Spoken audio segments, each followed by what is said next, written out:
السلام علیکم رحمۃ اللہ وبرکاتہ۔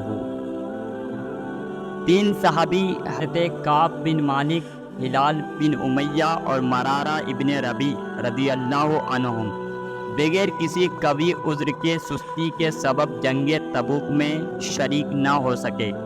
حضرت کعب بن مالک رضی اللہ عنہ اپنی سرگزشت بڑی تفصیل کے ساتھ خود ہی بیان فرماتے ہیں کہ میں نے جنگ تبوک سے پہلے کسی لڑائی میں بھی اتنا مالدار نہیں تھا جتنا کہ تبوک کے وقت تھا۔ اس وقت میرے پاس خود اپنی ذاتی 2 اونٹنیاں تھیں، اس سے پہلے کبھی میرے پاس 2 اونٹنیاں نہ تھیں۔ جنگ تبوک کے موقع پر کیونکہ سفر دور کا تھا اور گرمی بھی شدید تھی، اس لیے حضور صلی اللہ تعالیٰ علیہ وسلم نے صاف اعلان فرما دیا تاکہ لوگ تیاری کر سکے۔ چنانچہ مسلمانوں کی اتنی بڑی جماعت حضور کے ساتھ ہو گئی کہ رجسٹر میں ان کا نام بھی لکھنا دشوار تھا، اور مجموعہ کی کثرت کی وجہ سے کوئی شخص اگر چھپنا چاہتا کہ میں نہ جاؤں اور پتہ نہ چلے تو ہو سکتا تھا۔ اس کے ساتھ ہی پھل بالکل پک رہے تھے۔ میں بھی سامان سفر کی تیاری کا ارادہ صبح ہی سے کرتا، مگر شام ہو جاتی اور کسی قسم کی تیاری کی نوبت نہ آتی، لیکن میں اپنے دل میں خیال کرتا کہ مجھے وسعت حاصل ہے، جب پختہ ارادہ کروں گا تیاری فوراً ہو جائے گی۔ اسی طرح کئی دن گزرتے گئے، حتیٰ کہ حضور صلی اللہ تعالیٰ علیہ وسلم روانہ بھی ہو گئے اور مسلمان آپ کے ساتھ، مگر میرا سامان سفر تیار نہ ہوا۔ پھر بھی مجھے یہ خیال رہا کہ 1-2 روز میں تیار ہو کر لشکر سے جا ملوں گا۔ اسی طرح آج کل پر ٹالتا رہا، حتیٰ کہ حضور کے تبوک پہنچنے کا زمانہ آ گیا۔ اس وقت میں نے کوشش بھی کی مگر سامان نہ ہو سکا۔ اب میں جب مدینہ منورہ میں ادھر ادھر دیکھتا ہوں تو پھر وہی لوگ ملتے ہیں جن کے اوپر نفاق کا بدنما داغ لگا ہوا تھا، یا وہ معذور تھے۔ ادھر نبی کریم صلی اللہ تعالیٰ علیہ وسلم نے تبوک پہنچ کر دریافت فرمایا کہ کعب نظر نہیں آتے، کیا بات ہوئی؟ ایک صاحب نے کہا، یا رسول اللہ، اس کو مال و جمال کے فخر نے روکا ہے۔ حضرت معاذ نے فرمایا کہ غلط کہا، ہم جہاں تک سمجھتے ہیں وہ بھلے آدمی ہے۔ مگر حضور صلی اللہ تعالیٰ علیہ وسلم نے بالکل سکوت فرمایا اور کچھ ارشاد نہ فرمایا، حتیٰ کہ چند روز میں حضور صلی اللہ تعالیٰ علیہ وسلم کی واپسی کی خبر سنی تو مجھے رنج و غم ہوا اور فکر پیدا ہوئی۔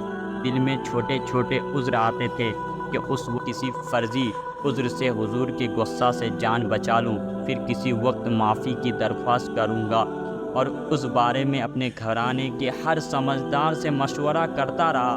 مگر جب مجھے معلوم ہوا کہ حضور تشریف لے ہی آئے ہیں تو میرے دل نے فیصلہ کیا کہ بغیر سچ کے کوئی چیز نجات نہ دے گی، اور میں نے سچ سچ عرض کرنے کی ٹھان لی۔ حضور کی عادت شریفہ تھی کہ جب سفر سے واپسی تشریف لے آتے تو وہ اول مسجد میں تشریف لے جاتے اور 2 رکعت تحت المسجد پڑھتے اور وہاں تھوڑی دیر تشریف رکھتے کہ لوگوں سے ملاقات فرمائے۔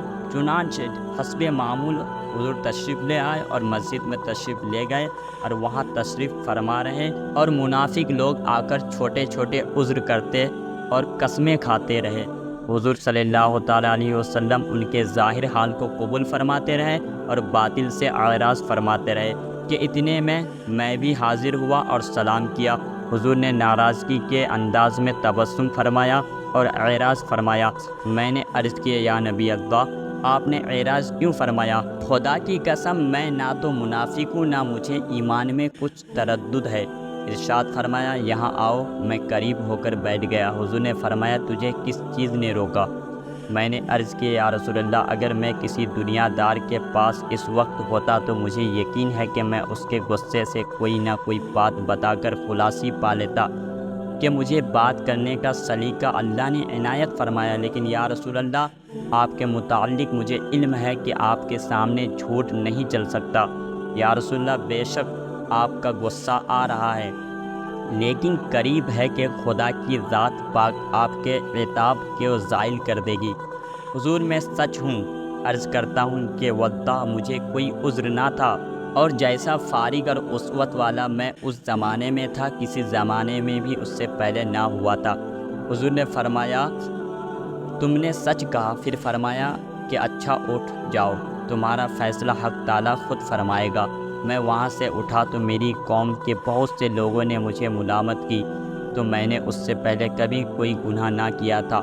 اگر تو کوئی عذر کر کے حضور سے استغفار کی درخواست کرتا تو حضور کا استغفار تیرے لیے کافی تھا۔ میں نے ان سے پوچھا کہ کوئی اور بھی ایسا شخص ہے جس کے ساتھ یہ معاملہ ہوا ہے؟ لوگوں نے بتایا کہ 2 شخصوں کے ساتھ بھی ایسا معاملہ ہوا ہے کہ انہوں نے بھی یہی گفتگو کی جو تو نے کی، اور یہی جواب ان کو بھی ملا جو تجھ کو ملا۔ ایک ہلال بن امیہ، دوسرے مرارہ ابن ربی ہے۔ میں نے دیکھا کہ وہ 2 سوہلے شخص جو دونوں بدری ہے، اور وہ بھی میرے شریک حال میں ہے۔ حضور صلی اللہ تعالیٰ علیہ وسلم نے ہم تینوں سے بولنے کی ممانعت بھی فرما دی کہ کوئی شخص ہم سے کلام نہ کرے۔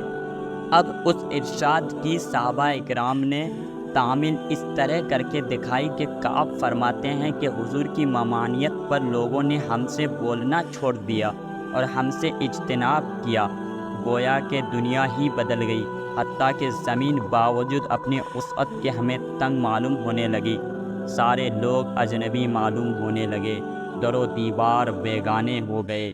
مجھے سب سے زیادہ فکر اس بات کی تھی کہ میں اس حال میں مر گیا تو حضور جنازہ کی نماز بھی نہ پڑھیں گے، اور خدا نہ خواستہ حضور کا وصال شریف ہو گیا، اور میں ہمیشہ ہمیشہ کے لیے ایسا ہی رہوں گا، اور مجھ سے کوئی کلام کرے گا نہ میری نماز جنازہ پڑھے گا، کہ حضور کے ارشاد کے خلاف کون کر سکتا ہے؟ غرض ہم تینوں نے 50 دن اسی حال میں گزارے۔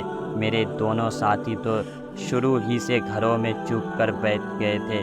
میں سب سے قوی تھا، چلنا پھرنا، بازار میں جانا، نماز میں شریک ہونا، مگر مجھ سے بات کوئی نہیں کرتا۔ حضور کی مجلس میں حاضر ہو کر سلام کرتا اور بہت غور سے خیال کرتا کہ حضور کے لب مبارک جواب کے لیے ہلے، یا نماز کے بعد حضور کے قریب ہی کھڑے ہو کر نماز پوری کرتا اور آنکھ چرا کر دیکھتا کہ حضور مجھے دیکھتے بھی ہے یا نہیں۔ جب میں نماز میں مشغول ہوتا تو حضور مجھے دیکھتے، اور جب میں ادھر متوجہ ہوتا تو حضور منہ موڑ لیتے، پھر جانب سے اعراض فرما لیتے۔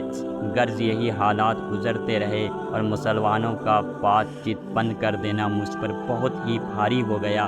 تو میں نے ابو قتادہ کی دیوار پر چڑھا، اور میرے رشتے کے چاچا زاد بھائی تھے اور مجھ سے تعلقات بھی بہت ہی زیادہ تھے۔ میں نے اوپر چڑھ کر سلام کیا تو انہوں نے بھی سلام کا جواب نہ دیا۔ میں نے ان کو قسم دے کر پوچھا کیا تمہیں معلوم نہیں کہ مجھے اللہ اس کے رسول سے محبت ہے؟ انہوں نے اس کا جواب نہ دیا۔ میں نے دوبارہ قسم دی اور دریافت کیا، پھر بھی چپ رہے۔ میں نے تیسری مرتبہ پھر قسم دے کر پوچھا، انہوں نے صرف اتنا کہا کہ اللہ جانے اس کا رسول۔ یہ کلمہ سن کر میری آنکھوں سے آنسو نکل پڑے اور وہاں سے لوٹ آیا۔ اسی دوران میں ایک مرتبہ مدینے کے بازار میں جا رہا تھا کہ ایک قصبتی کے جو کہ نصرانی تھا اور شام سے مدینہ منورہ اپنا غلبہ فروخت کرنے آیا تھا، یہ کہتے ہوئے سنا کوئی کعب بن مالک کا پتہ بتاؤ۔ لوگوں نے اس کو میری طرف اشارہ کر کے بتایا۔ وہ نصرانی میرے پاس آیا اور غسان کے کافر بادشاہ کا خط مجھے لا کر دیا۔ اس میں لکھا ہوا تھا، ہمیں معلوم ہوا ہے کہ تمہارے آقا نے تجھ پر ظلم کر رکھا ہے، تجھے اللہ ذلت کی جگہ نہ رکھے اور نہ ضائع کرے، تم ہمارے پاس آ جاؤ، ہم تمہاری مدد کریں گے۔ حضرت کعب بن مالک فرماتے ہیں کہ میں نے یہ خط پڑھ کر انا للہ پڑھی کہ میری حالات یہاں تک پہنچ گئی ہے کہ کافر بھی مجھ میں طمع کرنے لگے اور مجھے اسلام تک سے ہٹانے کی تدبیریں ہونے لگی۔